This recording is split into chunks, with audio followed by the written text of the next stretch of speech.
ಸಾಹಿತಿ, ಸಮಾಜ, ಕೆಲವು ವಿಚಾರಗಳು. ಆಶಯ: ಸಾಮಾಜಿಕ ಪ್ರಜ್ಞೆಯನ್ನು ಸಾಹಿತಿ ಅಳವಡಿಸಿಕೊಳ್ಳುವ ರೀತಿ ಅಂತರ್ಮುಖಕ್ಕೆ ತದ್ವಿರುದ್ಧವಾದ ಅರ್ಥವನ್ನು ಬಹಿರ್ಮುಖಕ್ಕೆ ಕೊಡುವ ಕ್ರಮ.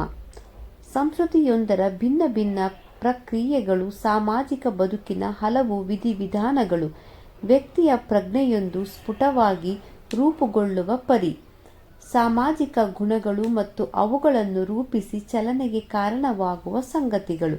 ಲೇಖಕರು: ಡಾ. ಬಸವರಾಜ ಕಲ್ಕುಡಿ. ಅಂತರ್ಮುಖ ಮತ್ತು ಬಹಿರ್ಮುಖ ಈ ಎರಡು ಭಾವಗಳು ಮೇಲುನೋಟಕ್ಕೆ ವಿರೋಧ ಅರ್ಥಗಳನ್ನು ಕೊಡುತ್ತವೆ ಎಂದು ಅನ್ನಿಸುತ್ತದೆ. ಇವುಗಳ ಪದಶಃ ಅರ್ಥಗಳು ಈ ರೀತಿಯ ಭಾವವಿನ್ಯಾಸಕ್ಕೆ ಕಾರಣವಾಗಿರಬಹುದು. ಅಂತರ್ಮುಖತೆ ಜೀವನ ವಿಮುಖತೆಯನ್ನು ಸೂಚಿಸುತ್ತಿರಬಹುದು, ಒಂಟಿತನವನ್ನು ಹೇಳುತ್ತಿರಬಹುದು, ಅಥವಾ ವ್ಯಕ್ತಿಯೊಬ್ಬ ತನ್ನ ಮನಸ್ಸಿನ ಭಾವಗಳಲ್ಲಿ ತಲ್ಲೀನನಾದ ಕ್ರಿಯೆಯನ್ನು ತೋರಿಸುವುದು ಆಗಬಹುದು. ಈ ವಿವಿಧ ಅರ್ಥಪುಂಜಗಳು ತಮ್ಮಲ್ಲೇ ಪರಸ್ಪರ ಹತ್ತಿರದ ಸಂಬಂಧವನ್ನು ಹೊಂದಿರುವಂತಹುಗಳೇ ಆಗಿವೆ. ಏಕೆಂದರೆ ಮೇಲಿನ ಶಬ್ದ ಕೊಡುವ ಮೂರು ಅರ್ಥಗಳು ವ್ಯಕ್ತಿ ಮತ್ತು ಸಮಾಜದ ಬಗೆಗಿನ ಸಂಬಂಧವನ್ನು ಕುರಿತ ಹಾಗೆ ಒಂದೇ ನಿಲುವನ್ನು ತಳೆದಿವೆ. ಅಂತರ್ಮುಖಕ್ಕೆ ತದ್ವಿರುದ್ಧವಾಗಿ ಅರ್ಥವನ್ನು ಬಹಿರ್ಮುಖಕ್ಕೆ ಕೊಡಬೇಕಾಗುತ್ತದೆ. ಆದರೆ ವ್ಯಕ್ತಿಯ ಸ್ಫುಟವಾದ ಆಶಯ ನಿಲುವುಗಳಿಲ್ಲದೆ ಅವನು ಸಮಾಜಪರ ಎಂದು ಗುರುತಿಸುವುದಾದರೂ ಹೇಗೆ? ಬುದ್ಧನನ್ನಾಗಲಿ ಬಸವನನ್ನಾಗಲಿ ಕೇವಲ ವ್ಯಕ್ತಿ ನಿಷ್ಪ್ರಭಾವಗಳಿಂದ ವಿವರಿಸುವುದು ಸಾಧ್ಯವಿಲ್ಲ. ಈ ರೀತಿಯ ಸರಳೀಕರಣದ ಅಪಾಯಗಳು ಸಂಸ್ಕೃತಿಯೊಂದರ ಭಿನ್ನ ಭಿನ್ನ ಪ್ರಕ್ರಿಯೆಗಳಲ್ಲೂ ವ್ಯಕ್ತವಾಗುವ ಸಂಭವವುಂಟು. ಸಾಹಿತ್ಯ ವಿವರಣೆಯ ಸಂದರ್ಭದಲ್ಲಿಯೂ ಸಹ ಅನೇಕ ಕಡೆಗಳಲ್ಲಿ ಪದಶಃ ಅರ್ಥಗಳನ್ನೇ ಅನ್ವಯಿಸಹೊರಟು ಸಾಹಿತ್ಯದ ಗ್ರಹಿಕೆಯೊಂದಕ್ಕೆ ಮಾರಕವಾಗುವ ತೀರ್ಮಾನಗಳು ಅನೇಕ ಕತೆಗಳಲ್ಲಿ ವ್ಯಕ್ತವಾಗಿರುವುದನ್ನು ಕನ್ನಡ ಸಾಹಿತ್ಯ ಅಭ್ಯಾಸಿಗಳು ಗಮನಿಸಿರಬಹುದು. ಸಾಹಿತ್ಯದ ಎರಡು ಮುಖ ಹಂತಗಳಲ್ಲಿ ಇದರ ಬಗ್ಗೆ ಚರ್ಚೆಯೂ ಆದದ್ದುಂಟು. 1.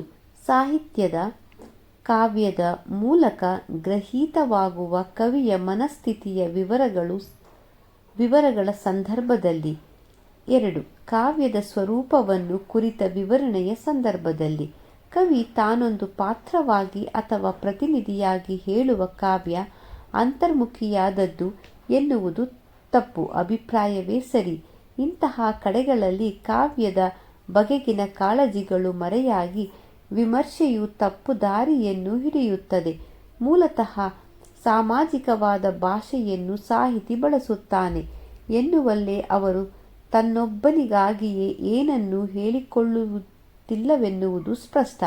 ಇದು ಸರಳವಾದ ಹೇಳಿಕೆಯೆಂದು ಅನ್ನಿಸುವುದಾದರೆ ವ್ಯಕ್ತಿ ಪ್ರಜ್ಞೆ ಮತ್ತು ಸಾಮಾಜಿಕ ವಾಸ್ತವತೆಗಳ ಸಂಬಂಧದ ಹಿನ್ನೆಲೆಯಲ್ಲಿಯೇ ಈ ವಾದಕ್ಕೆ ಪುಷ್ಟಿಯನ್ನು ಒದಗಿಸಬಹುದು. ಪ್ರಜ್ಞೆಯೊಂದು ಶೂನ್ಯದಿಂದ ಹುಟ್ಟಿ ಬರುವಂತಹುದಲ್ಲ. ಇವನ ಸಾಮಾಜಿಕ ಬದುಕೇ ಇದರ ಮೂಲ ಭಿತ್ತಿ. ಸಾಮಾಜಿಕ ಬದುಕಿನ ಹಲವು ವಿಧಿವಿಧಾನಗಳನ್ನು ರೂಪಿಸುವ ಶಕ್ತಿಯಾಗಿ ಒಂದು ಸಮಾಜದ ಆರ್ಥಿಕ ವ್ಯವಸ್ಥೆ, ಉತ್ಪಾದನೆ ಹಾಗೂ ಹಂಚಿಕೆಯ ವ್ಯವಸ್ಥೆಗಳು ಪ್ರಬಲವಾಗಿ ಕೆಲಸ ಮಾಡುತ್ತವೆ. ವ್ಯಕ್ತಿಯ ಪ್ರಜ್ಞೆಯೊಂದು ಸ್ಫುಟವಾಗಿ ರೂಪುಗೊಳ್ಳುವುದು ಈ ನೆಲೆಯಲ್ಲೇ. ತನ್ನ ಕಾಲದ ಸಾಮಾಜಿಕ ನಂಬಿಕೆಗಳನ್ನು, ಬದುಕಿನ ಹಲವು ವೈಷಮ್ಯ ಸ್ಥಿತಿಗಳನ್ನು ಕವಿ ತಾನು ಬದುಕುವ ತನ್ನ ಕಾಲದ ಸಮಾಜದ ಸ್ಥಿತಿಗತಿಯೊಂದರಿಂದ ಹೊರತುಪಡಿಸಿದ ಯಾವ ಅನುಭವವನ್ನೂ ಇವನು ಅರಿವಿಗೆ ತಂದುಕೊಳ್ಳಬಲ್ಲ. ಸಾಮಾಜಿಕ ಪ್ರಜ್ಞೆಯನ್ನು ಬಹಿರ್ಮುಖತೆ ಎಂದು ಇದನ್ನು ಕರೆಯುವುದಾದರೆ ಸಾಹಿತಿ ಹೇಗೆ ಅಳವಡಿಸಿಕೊಳ್ಳಬಲ್ಲ ಎನ್ನುವುದು ಒಂದು ಗಣನೀಯವಾದ ವಿಚಾರವೇ.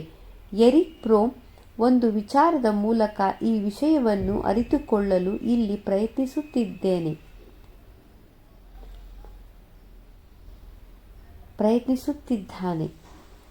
ಇವನು ಸಾಮಾಜಿಕ ಗುಣಗಳ ಬಗ್ಗೆ ಒತ್ತಿ ಹೇಳಿದ್ದಾನೆ. ವ್ಯಕ್ತಿಯ ಭಾವಗಳು ಸಮಾಜದಿಂದ ಪ್ರೇರಣೆ ಪಡೆದಿದ್ದರೂ ವ್ಯಕ್ತಿಯ ವಿಶಿಷ್ಟ ಭಾಗವೇ ಆಗುವ ಲಕ್ಷಣದಂತೆಯೇ ಆರ್ಥಿಕ ವ್ಯವಸ್ಥೆಯ ಪರಿಣಾಮ ಉತ್ಪಾದನೆ ಮತ್ತು ಹಂಚಿಕೆಯ ರೀತಿಗಳ ಕ್ರಮದಿಂದ ಸಮಾಜದಲ್ಲಿ ಪರಸ್ಪರ ಬದುರಾಗುವ ಭಿನ್ನ ವರ್ಗಗಳು, ಭಾವನೆಗಳು, ಜೀವನ ಕ್ರಮಗಳು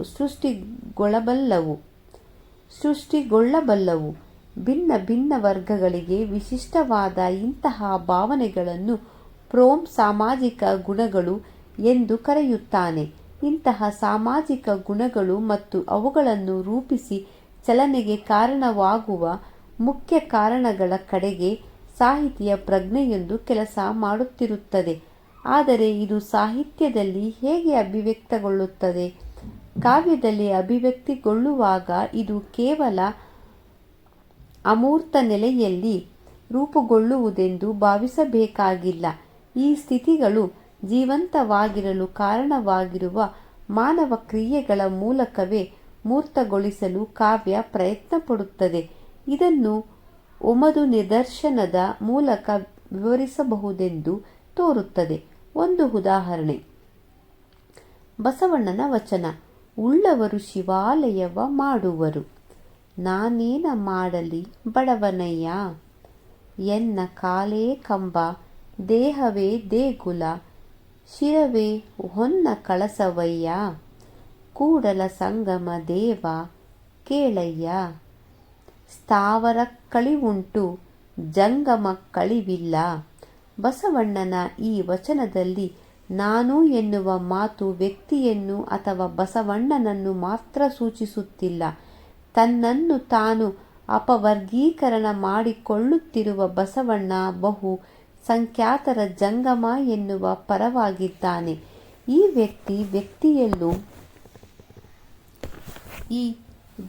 ವ್ಯಕ್ತಿಯಲ್ಲೂ ಸಂಭವಿಸುವ ಬಗೆಯನ್ನು ಎನ್ನ ಕಾಲೇ ಕಂಬ, ಶಿರವೇ ಹೊನ್ನ ಕಳಸ ಎನ್ನುವ ಶಬ್ದ ಚಿತ್ರ ಸ್ಪಷ್ಟಗೊಳಿಸುತ್ತದೆ. ಇಂತಹ ಗುಣವೊಂದರ ದ್ವಂದ್ವಗಳು ಇನ್ನೊಂದು ಆದಂತಹ ಸ್ಥಾವರ ರೂಪಿಸಿದ ಆಚರಣೆಯ ಜಡತ್ವದ ಭಾವನೆಗಳಿಗೆ ವಿರುದ್ಧವಾಗಿ ಬೆಳೆದು ಬಂದಂಥವು. ಹೆಚ್ಚು ಕಡಿಮೆ ಎಲ್ಲ ವಚನಕಾರರಲ್ಲೂ ಅವರವರ ವ್ಯಕ್ತಿ ಪ್ರಜ್ಞೆಯ ವಿಶಿಷ್ಟತೆಯ ಸಮ್ಮಿಳನದೊಂದಿಗೆ ಈ ಭಾವಗಳು ರೂಪುಗೊಳ್ಳುವುದನ್ನು ವಚನಾಭ್ಯಾಸಿಗಳು ಗಮನಿಸಿರಬಹುದು. ನಿರ್ದಿಷ್ಟ ಸಾಮಾಜಿಕ ಕಾರಣಗಳಿಂದಲೇ ಅನುಭವಗಳು, ಕ್ರಿಯೆಗಳು ಸಾಹಿತ್ಯದಲ್ಲಿ ಮೂಡಿಬರಬಹುದೇನೋ ನಿಜ. ಆದರೆ ಸಾಹಿತ್ಯವು ಇತಿಹಾಸದ ಸಿದ್ಧವಸ್ತುವಲ್ಲ, ತತ್ಕಾಲಕ್ಕೆ ಮಾತ್ರ ಸೀಮಿತವಲ್ಲ. ಕವಿಯ ಪ್ರಜ್ಞೆಯ ತಿಳಿವಿನಿಂದಾಗಿ ಮೂಡಿಬಂದ ಕಾವ್ಯದಲ್ಲಿನ ಹಲವು ದ್ವಂದ್ವಗಳಲ್ಲಿ ಇರುವ ಮುಖ್ಯ ಹಂಬಲ, ಜೀವ ಚೈತನ್ಯಗಳ ಆಶಯಗಳೇ ಇಂತಹ ಚೈತನ್ಯವೊಂದರ ಆಶಯಗಳು. ಎಲ್ಲ ಕಾಲದ ಶ್ರೇಷ್ಠ ಸಾಹಿತ್ಯದ ಪ್ರಮುಖ ಗುಣವೇ ಆಗಿರುವುದರಿಂದ ಇಲ್ಲಿ ಕಾಣ್ಕೆಯಾಗುವ ಭಾವಗಳು ನಮಗೆ ಸಮಕಾಲೀನವಾಗಿಯೇ ಕಾಣುತ್ತವೆ. ಕಾವ್ಯದಲ್ಲಿ ಕಂಡುಬರುವ ಕವಿಯ ಒಂಟಿತನವನ್ನು ಕೂಡ ಸಮಾಜ ಪ್ರಮುಖವೆನ್ನುವ ಅರ್ಥದಲ್ಲೇ ಕರೆಯಲಾಗಿದೆ. ಜಗತ್ತಿನ ಶ್ರೇಷ್ಠ ಕವಿಗಳು ಕೆಲವರು ಒಂಟಿತನವನ್ನು ಅನುಭವಿಸಿದ್ದಾರೆ. ಆದರೆ ಈ ಒಂಟಿತನ ಸಮಾಜದ ಕ್ರೂರ ವಾಸ್ತವಗಳಿಂದ ಕೂಡಿದ್ದು, ಜೀವನದ ಬಗೆಗಿನ ಪ್ರೇಮಾಲಾಪನೆ ಇದು. ಮೂರನೇ ಜಗತ್ತಿನ ಕವಿಗಳಿಗಂತೂ ಈ ಅನುಭವ ಒಂದು ಅರ್ಥಪೂರ್ಣ ಸವಾಲು ಆಗಿದೆ. ಇನ್ನೊಂದು ಸಹ್ಯವೆನಿಸುವ ವಿಷಯ, ಮೂರನೇ ಜಗತ್ತಿನ ಯಾವ ಗಂಭೀರ ಸಾಹಿತಿಯೂ ಸಾಹಿತ್ಯದ ಬಗ್ಗೆ ಯಾವ ರೊಮ್ಯಾಂಟಿಕ್ ಆದ ಭ್ರಮೆಗಳನ್ನು ಇಟ್ಟುಕೊಳ್ಳಲು ಸಾಧ್ಯವಿಲ್ಲ. ಈ ಜಗತ್ತಿನ ಆರ್ಥಿಕ ವ್ಯವಸ್ಥೆಗಳು ಸಾಮಾಜಿಕ ಸಾಂಸ್ಕೃತಿಕ ವಲಯಗಳಲ್ಲಿ ಉಂಟು ಮಾಡಿದ ದೊಡ್ಡ ದೊಡ್ಡ ಕಂದರಗಳು ಇವನನ್ನು ವಿಷಣ್ಣನನ್ನಾಗಿ ಮಾಡಿವೆ.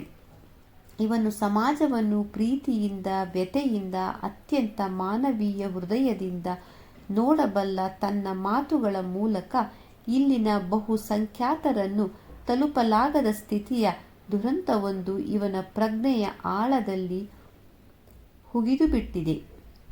ಆದ್ದರಿಂದಲೇ ಇವನ ಮಾತುಗಳಲ್ಲಿ ಮುಖ್ಯವಾಗಿ ಕಾಣುವುದು ಅತೀವ ದುಃಖ. ಈ ದುಃಖದಲ್ಲಿ ತುಂಬಿಕೊಂಡಿರುವ ಜೀವನದ ಬಗೆಗಿನ ಪ್ರೀತಿ, ಈ ಅರ್ಥದಲ್ಲೇ ಇವನು ಒಬ್ಬಂಟಿಗ. ಪೋಷಣೆಗಳು ಶಬ್ದಗಳ ರಿಂಗಗಳಾಗಿ ಪ್ರತಿಧ್ವನಿಗಳಾಗಿ ತನಗೆ ತಿರುಗಿ ಬಡಿಯುವ ಸ್ಥಿತಿಯೊಂದನ್ನು ಇವನು ಗ್ರಹಿಸಬಲ್ಲವನಾಗಿದ್ದಾನೆ. ಇಂತಹ ಒಂಟಿತನವನ್ನು ಅಂತರ್ಮುಖಿ ಎಂದು ಹೇಳುವವರಿಗೆ ಸಮಾಜದ ತಿಳಿವಳಿಕೆಯ ಬಗ್ಗೆ ಇರುವ ನಿರ್ಲಕ್ಷ್ಯ ಮನೋಭಾವವನ್ನು ಎತ್ತಿ ತೋರಿಸಬಹುದೇನೋ. ಕಾವ್ಯದ ನೆಲೆಯಲ್ಲದೆ ಈ ಒಂಟಿತನವನ್ನು ವ್ಯಕ್ತಿಯ ಹಿನ್ನೆಲೆಯಲ್ಲಿ ನೋಡುವ ಈ ರೀತಿಯಿಂದ ಕವಿಗೆ ಜೀವನದಲ್ಲಿ ಪ್ರೀತಿಯಿಲ್ಲವೆನ್ನುವ ವೈಯಕ್ತಿಕ ಕಾಳಜಿಗಾಗಿ ಅವನು ಬದುಕಿದ್ದಾನೆನ್ನುವ ಅಥವಾ ತನ್ನ ಕಾವ್ಯ ಜೀವನದ ಕೊನೆಯ ಕ್ಷಣಗಳನ್ನು ಎಣಿಸುತ್ತಿದ್ದಾನೆನ್ನುವ ಅನೇಕ ಸರಳವಾದ ತೀರ್ಮಾನಗಳಿಗೆ ಬರುವುದು ಸಾಧ್ಯ. ಮಹಾಯುದ್ಧದ ಕಾಲದಲ್ಲಿ ಯೇಟ್ಸ್ ತಾನು ಅನುಭವಿಸಿದ ಒಂಟಿತನವನ್ನು ತನ್ನ ಕಾವ್ಯದ ಮುಖ್ಯ ಭಾವನೆಯನ್ನಾಗಿ ಮಾಡಿಕೊಂಡ. ಒಂಟಿತನವನ್ನು ಕುರಿತು ಅವರು ಬರೆದ ಮಾತುಗಳು ಜೀವನದ ಬಗ್ಗೆ ಪ್ರೀತಿಯನ್ನು, ಆದರೆ ವಾಸ್ತವತೆಯಿಂದ ಹುಟ್ಟಿದ ನಿರಾಶೆಯನ್ನು ವಿವರಿಸುತ್ತದೆ. ಕನ್ನಡದ ಆಧುನಿಕ ಪರಂಪರೆಯ ಒಳ್ಳೆಯ ಸಾಹಿತ್ಯ ಕೃತಿಗಳು ಈ ಒಂಟಿತನವನ್ನು ಜೀವನದ ಸಮಾಜದ ಪರವಾಗಿಯೇ ಅನುಭವಿಸಿವೆ. ಕಾವ್ಯದ ಸ್ವರೂಪವನ್ನು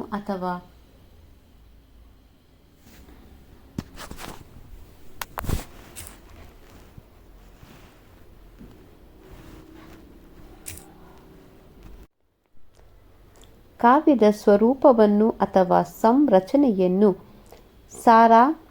ಸಗಟಾಗಿ ನಿರಾಕರಿಸುವ ಹಲವು ನಿಲುವುಗಳಿಗೆ ಮುಖ್ಯವಾದ ಕಾರಣವೆಂದರೆ ಕವನದ ರಚನೆ ಕ್ಲಿಷ್ಟವಾಗಿದೆ ಎನ್ನುವುದು. ಆದ್ದರಿಂದಲೇ ಕಾವ್ಯ ಸರಳವಾಗಬೇಕು ಎನ್ನುವ ನಿರ್ಣಯಗಳನ್ನು ಕೂಡ ಇಂತಹ ವಾದಗಳು ಮಾಡುತ್ತವೆ. ಕಾವ್ಯ ಬಹಿರ್ಮುಖವಾಗಬೇಕು ಎನ್ನುವ ಸರಳವಾದ ಹೇಳಿಕೆಯ ಇನ್ನೊಂದು ರೂಪವೇ ಮೇಲಿನ ಮಾತುಗಳು. ಹೌದು, ಹಳಗನ್ನಡ ಮತ್ತು ಹೊಸಗನ್ನಡದ ಒಳ್ಳೆಯ ಕಾವ್ಯಗಳ ಬಗ್ಗೆಯೇ ಈ ರೀತಿಯ ಮಾತುಗಳು ಕೇಳಿಬರುತ್ತಿರುವುದು ಗಮನಿಸಬೇಕಾದ ಸಂಗತಿಯಾಗಿದೆ. ಸರಳವಾಗಬೇಕು ಎನ್ನುವ ಮಾತು ಅಮೂರ್ತವಾದ ನಿಯಮ ಕಟ್ಟಳೆಗಳನ್ನು ಕಾವ್ಯದ ಮೇಲೆ ಹೇರುವ ಪ್ರಯತ್ನವಷ್ಟೇ. ಕಾವ್ಯದ ವಿಶಿಷ್ಟ ಅಸ್ತಿತ್ವವನ್ನು ನಿರಾಕರಿಸುವ ನೆಲೆಯಲ್ಲೇ ಈ ಮಾತುಗಳಿವೆ. ಸರಳವಾಗಬೇಕೆಂದರೆ ಹೇಳಿಕೆಯಾಗಬೇಕೇ? ಹೇಳಿಕೆಯಾಗಬೇಕಾದರೆ ಕಾವ್ಯವೇ ಏಕಾಗಬೇಕು? ಕಾವ್ಯದ ಸಂದರ್ಭದಲ್ಲಿ ಕವಿ ತನ್ನ ಅನುಭವವನ್ನು ಹೇಗೆ ಸರಳಗೊಳಿಸುತ್ತಾನೆ? ತನ್ನ ಪ್ರಜ್ಞೆಯಲ್ಲಿ ಒಟ್ಟಾದ ಹಲವಾರು ದ್ವಂದ್ವಗಳನ್ನು ಹುಟ್ಟಿಕೊಂಡ ಪ್ರೀತಿ ವ್ಯಥೆಗಳನ್ನು ಜೀವಂತವಾಗಿಡುವ ಈ ವಿಶಿಷ್ಟ ಪ್ರಯತ್ನವನ್ನು ಅವನು ಹೇಗೆ ಕಳೆದುಕೊಳ್ಳುತ್ತಾನೆ? ಕಾವ್ಯದ ಸ್ವರೂಪವೊಂದು ನಿಜವಾಗಿಯೂ ಅರ್ಥಪೂರ್ಣವಾಗುವುದು, ಸಂಕೀರ್ಣವಾಗುವುದು ಇಂತಹ ಕಡೆಗಳಲ್ಲೇ.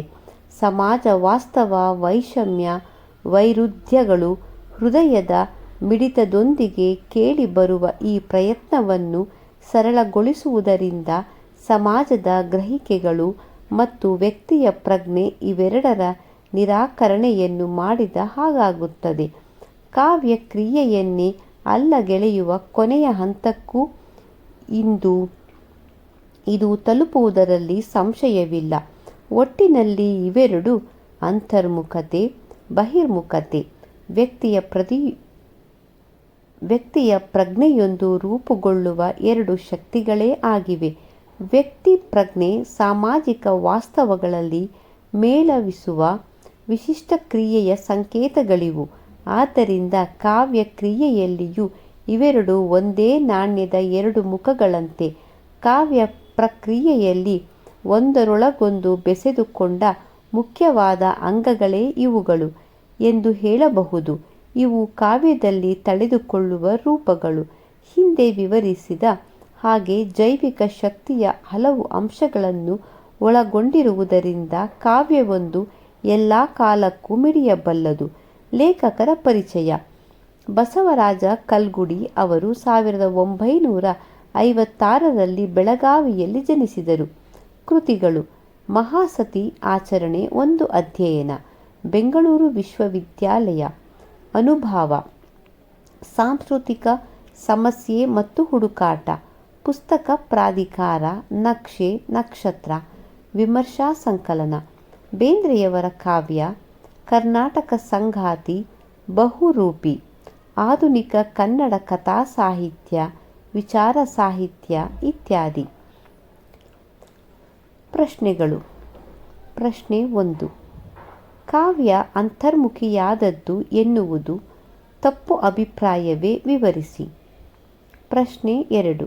ಸಾಮಾಜಿಕ ಪ್ರಜ್ಞೆಯನ್ನು ಸಾಹಿತಿ ಅಳವಡಿಸಿಕೊಳ್ಳಬಲ್ಲ ಬಗೆ ವಿವರಿಸಿ. ಪ್ರಶ್ನೆ 3. ಮಾನವ ಕ್ರಿಯೆಗಳ ಮೂಲಕವೇ ಮೂರ್ತಗೊಳಿಸಲು ಕಾವ್ಯ ಪ್ರಯತ್ನ ಪಡುವಿಕೆ ಎಂಥದು?